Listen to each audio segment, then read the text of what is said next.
Finishing touch. గతంలో చెప్పింది మళ్ళీ ఒక్కసారి చెప్తా, సూపర్ ఉంటుంది, హాయిగా ఉంటుంది మనసుకి. ఈ ప్రపంచంలో మనుషుల మొత్తంలో నువ్వు ఒక మనిషివి, ప్రపంచానికి నువ్వు ఒక మనిషివి.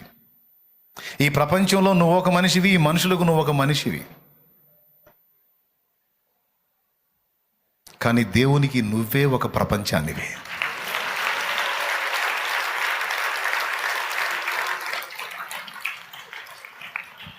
అర్థమైందా? దేవునికి నువ్వే లోకం. ఎంతమంది నమ్ముతున్నారు? నిజంగా నిన్ను అట్ట పట్టించుకుంటాడని నమ్ముతావా? నువ్వు నమ్ముతావా? నేను నమ్ముతా. ఆ నమ్మికకు నాకు దేవుడే శక్తినిచ్చుగాక. ప్రపంచానికి నువ్వు ఒక మనిషివి, కానీ దేవునికి నువ్వే ఒక ప్రపంచానివి.